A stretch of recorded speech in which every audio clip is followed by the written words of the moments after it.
Hello and welcome, my name is Dayhaliv, and today I will be showing you my Punk Ogdoadic Regionals 2024 February deck profile. Recently I went to a regional, I really liked the list and so I wanted to share it and talk about it. I know Punk Ogdoadic has been done, but that's usually in an FTK with Bish Balkan, and that is not what we're doing today, so I thought this would be a fun take for people to see. So, as we're in Fire format currently, the first thing we have are a lot of hand traps. We have 3 Nib, 3 Ash, 3 Droll, 1 Ghost Ogre, we'll talk about this in a little bit, 3 Infinite Impermanence, not a hand trap but non-engine, 1 Called by the Grave. So the reason we're playing this many is against Snake Eyes Fire King, the best way to stop them from playing is to hit them with 2 high impact hand traps on their turn.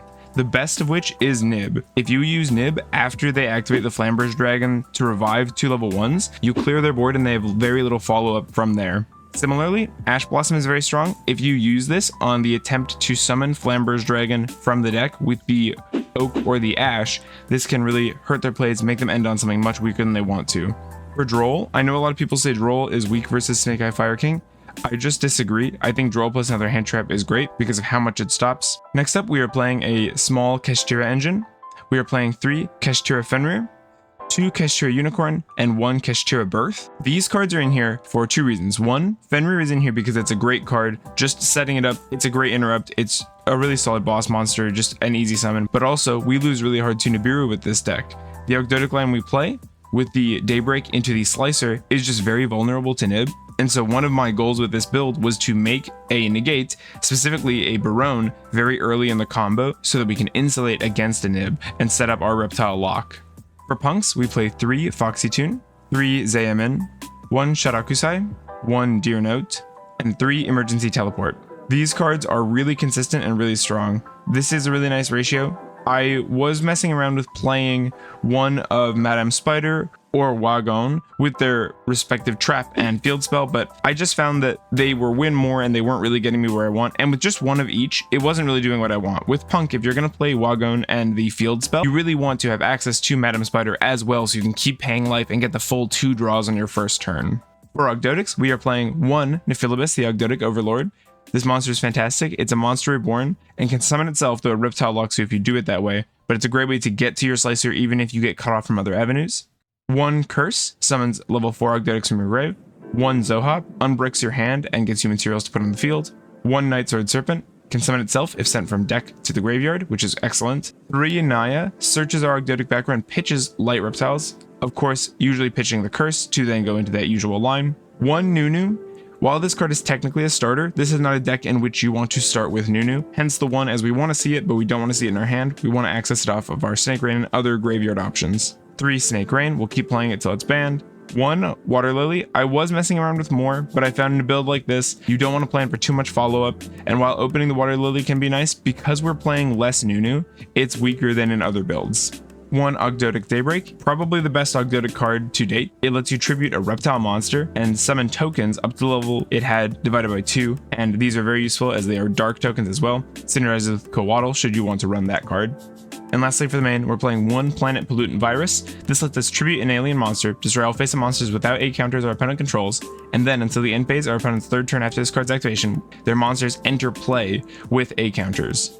This is very crucial. This is the critical point of our deck, and we'll talk about why. For the extra deck, for Synchros, we played 1 Psychic and Punisher. We're playing Punks. We already have level 8s in our deck with Curse, so making 11s is pretty easy. This guy gets really big and is really hard to deal with for your opponent sometimes.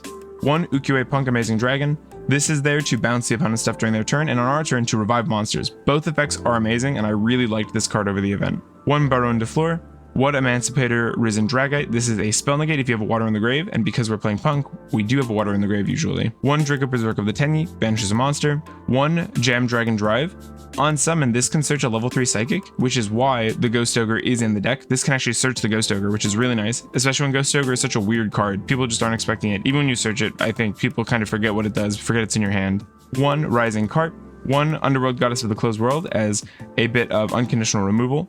1 Apollosa. 1 Nightmare Unicorn. This can be SP Little Knight if you're rich. I'm just not, so here it is. For the regional, a friend lent me his SP and that was super nice. The card was good, but I'll stick to my Unicorn for now. 1 IP Masquerena. 1 Cosmic Slicer Zero. This is the key to our Ogdoadic line right now. This card says monsters your opponent controls with 8 counters are changed to defense position. Also, neither player can activate their effects. With Planet Pollutant putting 8 counters on every monster the opponent summons, this leaves our opponent being unable to activate monster effects on the field. How to attribute an alien? That is with Alien Shock Trooper M-Frame. He has an effect. I don't tend to use it, but he can spread 8 counters. You don't really want 8 counters, you just want to use the trap, but if you're in a weird game state, you can use him to spread 8 counters, then link him off into Slicer, and then deactivate the monsters you placed 8 counters on. Reptilian Echidna is actually very important to this deck. She only requires 2 monsters, including a reptile, and this is important because you can then take a reptile and a non-reptile, make a reptile link 2, and because Cosmic Slicer can only be summoned with reptiles, it can really help fix up your board and get the materials to where you need them to be. Last for the extract, we have 1 King of the Feral Imps. This is an incredibly important card. It is a rank 4 that lets you just search a reptile.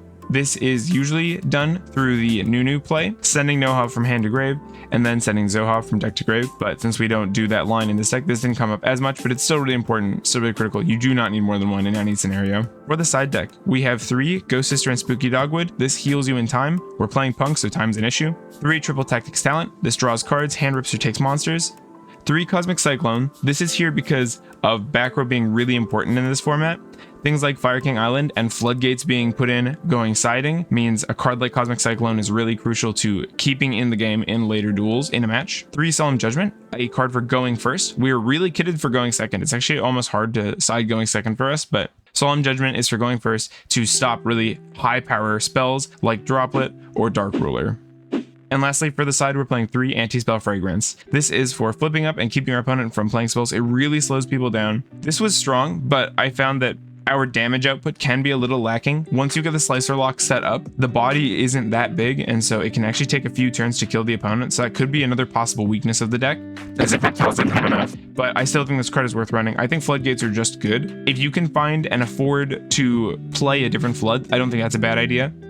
I saw Summon Limit being played and to very high performance, so if that's an option you want to go for, as on the later turns after the Slicer Lock is set up, you don't necessarily need to summon that much. But Anti-Spell, just like Judgment, protects us from those power spells, especially stuff like Lightning Storm too. So this is the deck profile. Overall, I'm very happy with this build.